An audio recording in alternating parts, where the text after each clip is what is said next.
Be me. 27 years old in December 2025, living in a studio apartment that smells like cigarettes and regret. This year has been the worst year of my entire life, and that's saying something because 2024 wasn't great either. It started in January when Dad got diagnosed with stage 4 pancreatic cancer. He was always the strong one, the guy who could fix anything, never complained about anything, always had a solution. Watching him waste away in a hospital bed over 6 months was the most brutal thing I've ever experienced. He died in July, right before his 58th birthday.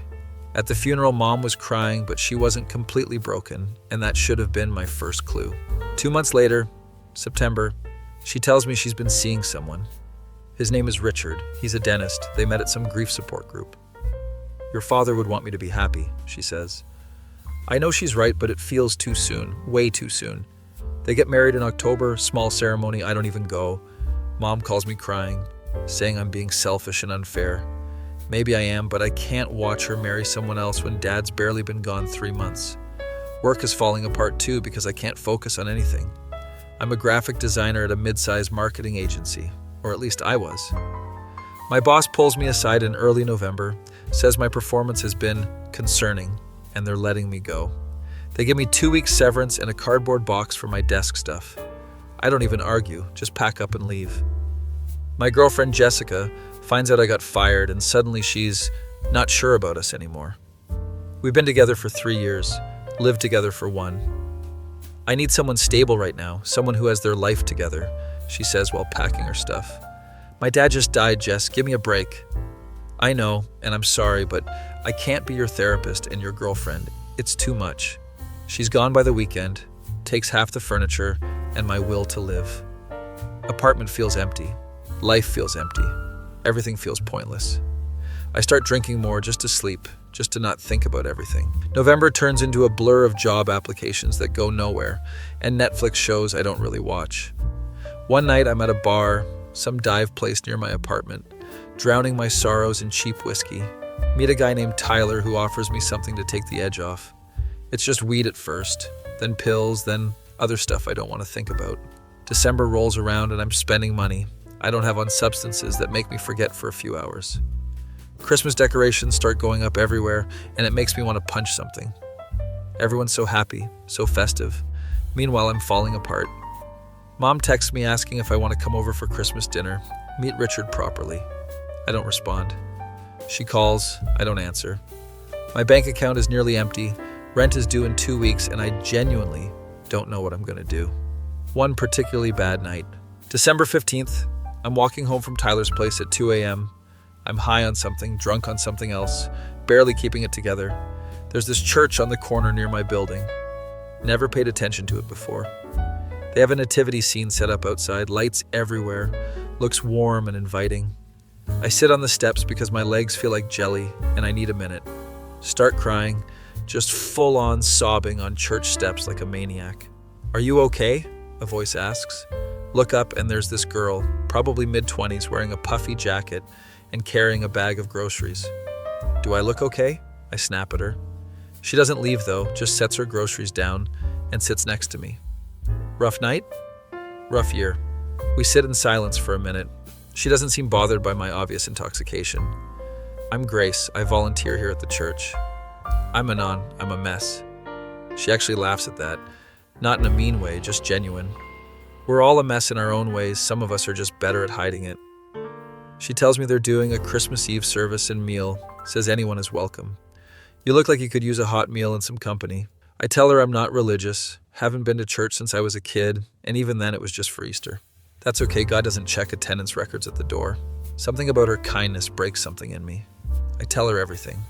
The whole disaster of 2025, just word vomit all over this stranger. She listens without judgment, just nods and occasionally hands me tissues from her purse. I'm so sorry about your dad. I lost mine when I was 19. I know how much it hurts. We talk for over an hour on those church steps. She tells me about her life, how she went through her own dark period after her dad died.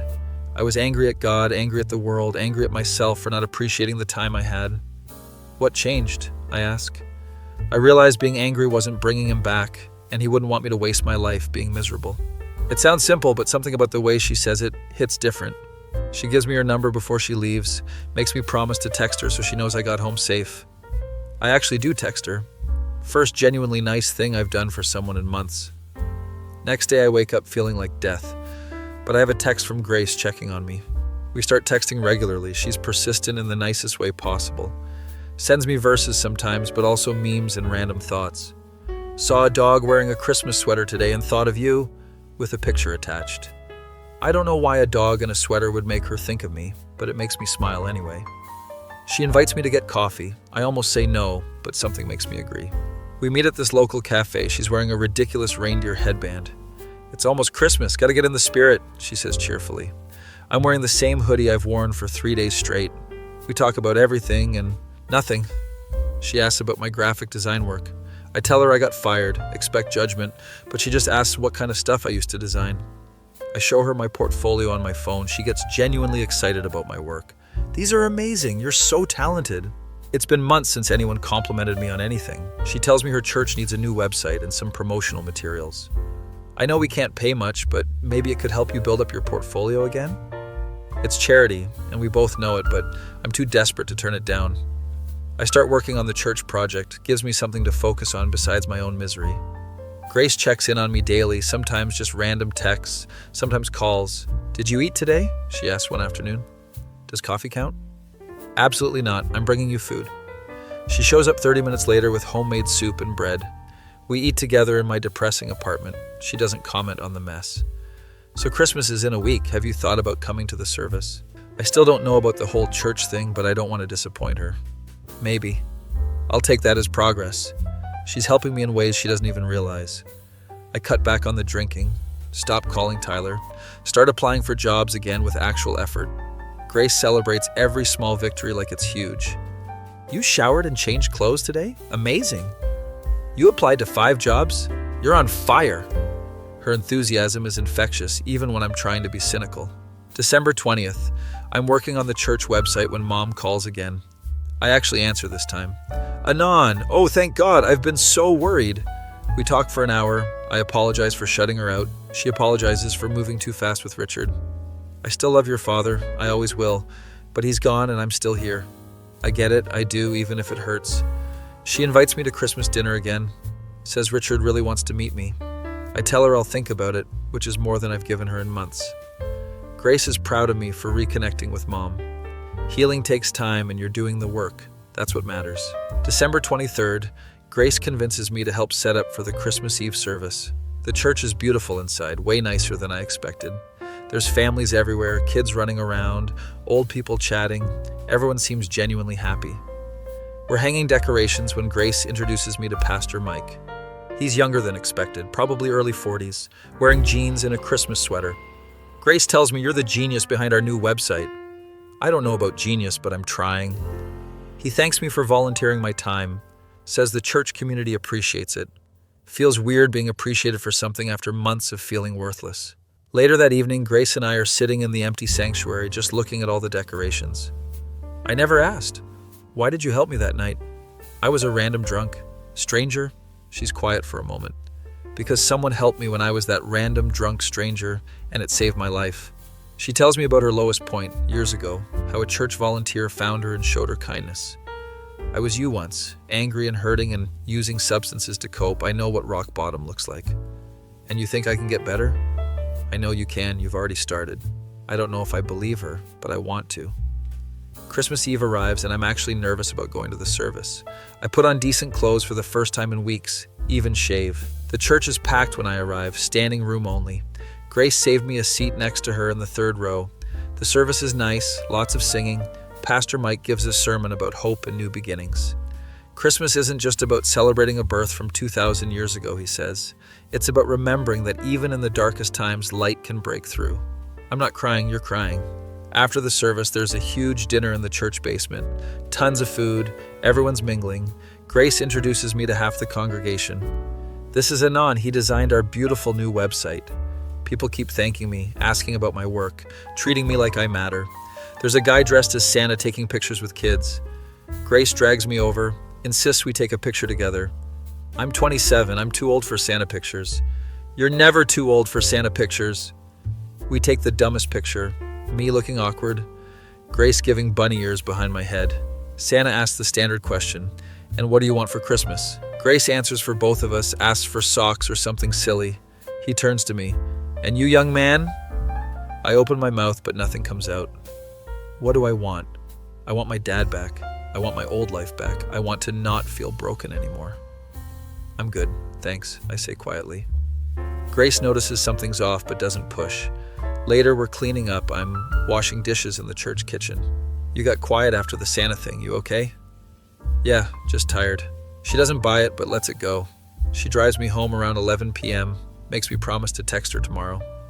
"Merry Christmas, Anon. I'm really glad you came tonight." "Merry Christmas, Grace, and thank you for everything." I get back to my apartment feeling strange, not bad, just different. I'm exhausted, but in a good way, like I actually did something meaningful today. I fall asleep around midnight. First time in weeks I'm not passing out drunk or high. Then the dream starts. I'm standing in my childhood home, the one we lived in before Dad got sick. Everything looks exactly how I remember. The ugly green couch, Dad's recliner, Mom's garden photos on the wall. "Kiddo!" a voice calls out. I turn around and Dad is standing there.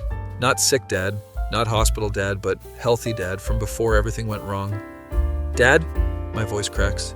"Hey buddy, long time no see." He looks so real. I can see every detail. The scar on his hand from when he cut it, fixing the shed, the way his eyes crinkle when he smiles. I run to him and hug him, and he feels solid and warm and real. "I miss you so much." I'm sobbing into his shoulder. I know, but you're gonna be..." We sit on the ugly green couch and he asks me about my life.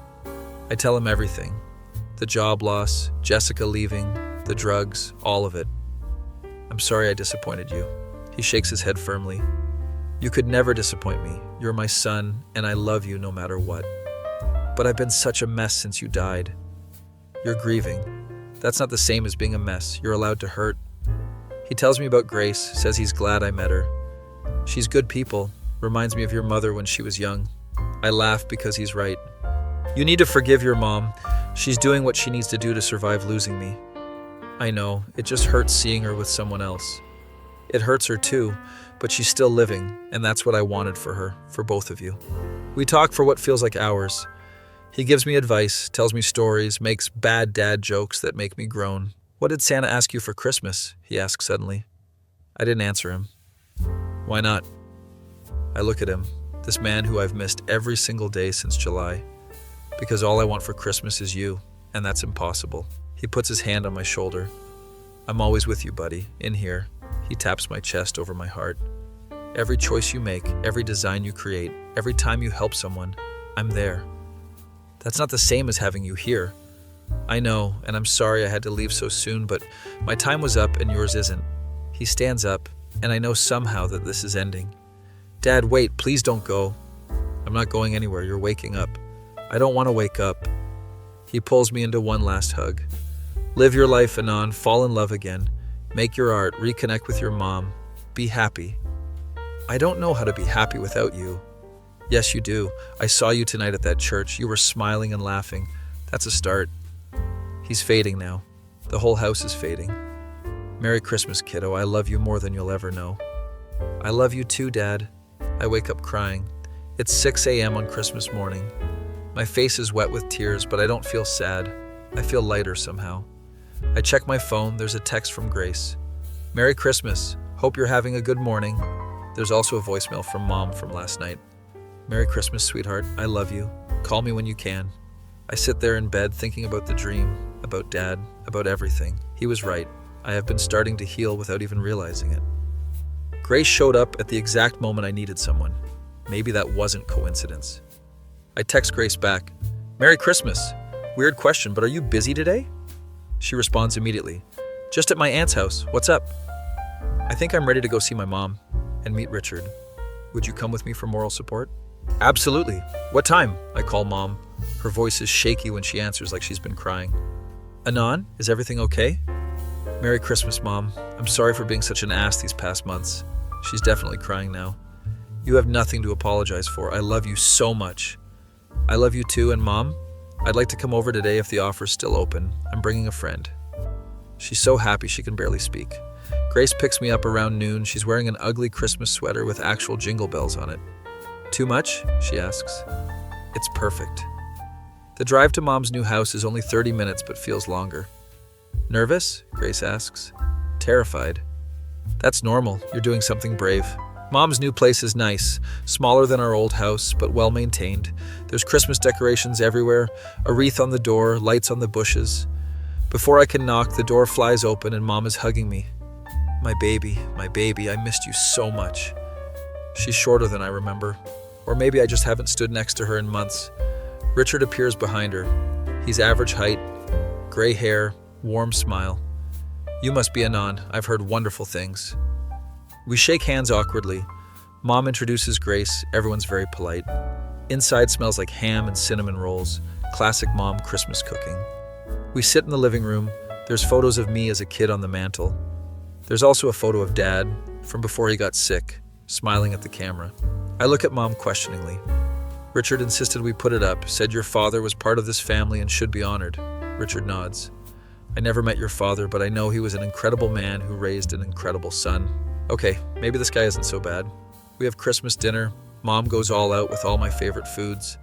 Richard tells embarrassing dentist stories. Grace laughs at all of them. So how did you two meet? Mom asks, gesturing between Grace and me. I found him crying on church steps and decided he needed a friend, Grace says matter-of-factly. Grace has been helping me get back on my feet after everything. Mom reaches across the table and squeezes Grace's hand. Thank you for looking after my boy. After dinner, we're sitting around the tree. Mom hands out presents. She got me a new winter coat because mine has holes in it. She got Grace a scarf even though they just met because everyone should get a present on Christmas. Richard gives me a book about graphic design and branding. I know you're looking for work, thought this might help. It's thoughtful. I hate that it's thoughtful. Thank you, really. I didn't bring presents because I'm broke and didn't think I'd be here. You being here is gift enough, Mom says, reading my mind. We watch a Christmas movie, some cheesy Hallmark thing that Grace and Mom love. I fall asleep on the couch, wake up to Grace gently shaking me. Hey, we should probably head out. It's getting late. We say our goodbyes. Mom makes me promise to come over more often. And bring Grace. I like her. Mom, we're just friends. Sure. In the car, Grace is grinning. Your mom is awesome. She really is. I forgot that for a while. And Richard seems nice. Yeah, he's not what I expected. She drives me home, but we sit in the car outside my building talking. Thank you for coming with me today. I couldn't have done it without you. You absolutely could have, but I'm glad I was there. She's looking at me with these soft eyes, and suddenly I'm very aware of how close we're sitting. Grace, can I ask you something? Anything. Why me? You barely knew me. I was a disaster. Why did you invest so much time in helping me? She thinks for a moment. Because everyone deserves a chance to heal, and I saw something in you that night on those steps. What did you see? Someone who was hurting but still had fight left in them. You were crying, but you were still breathing, still going. We're definitely having a moment here. I think I'm starting to believe in second chances, I say quietly. Good, because I believe in you. She leans over and kisses my cheek, quick and soft. Merry Christmas, Anon. She's gone before I can process what happened, driving away with a wave. I walk into my apartment in a daze. My phone buzzes, text from Grace. Had an amazing day. Thank you for letting me be part of it. I text back, thank you for saving my life. You saved yourself. I just held the flashlight. I look around my apartment, still messy, but it doesn't feel as oppressive anymore. Start picking up trash, doing dishes, opening windows to air the place out, put on Christmas music for the first time this year. Find myself actually singing along to some songs. My dad's voice pops into my head. Live your life, be happy. I think about this year, the absolute nightmare that 2025 has been. Lost my dad, lost my job, lost my girlfriend, nearly lost myself. But I also found Grace, reconnected with Mom, met Richard, started healing.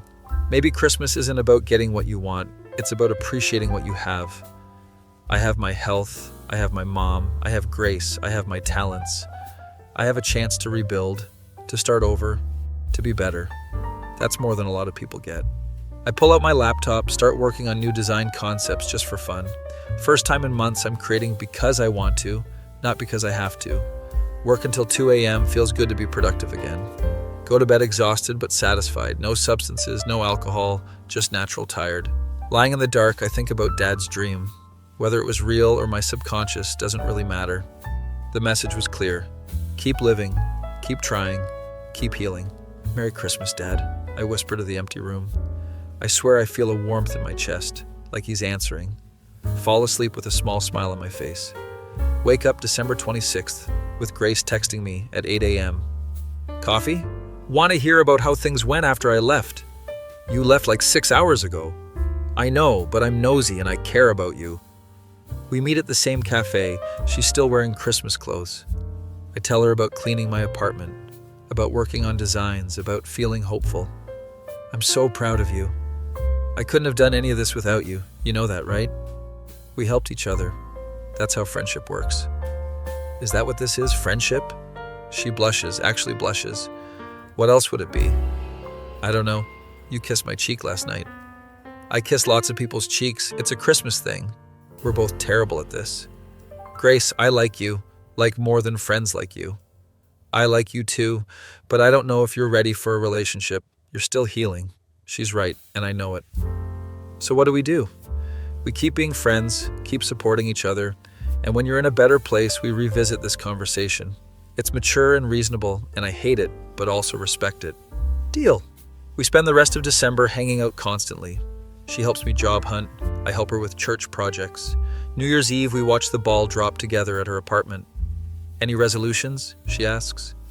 Get a job, stay sober, be a better son, maybe tell a certain someone how I really feel. Those are good goals. What about you? Finish my degree, volunteer more, maybe give a certain someone a chance when he's ready. We're sitting on her couch, watching fireworks on TV. Grace? Yeah? Thank you for answering prayers. I didn't even know I was praying. She rests her head on my shoulder. Merry Christmas, Anon, even though it's New Year's. Merry Christmas, Grace. 2025 tried to destroy me, but I made it through. Lost my dad, but gained an angel. Lost my way, but found faith in myself again. All I wanted for Christmas was my father back. What I got was a reason to keep living. And honestly, that might be even better. My face when I went from rock bottom to cautiously optimistic in 2 weeks because a girl in a reindeer headband refused to give up on me. That feeling when you realize Christmas miracles might actually be real, they just look different than you expected.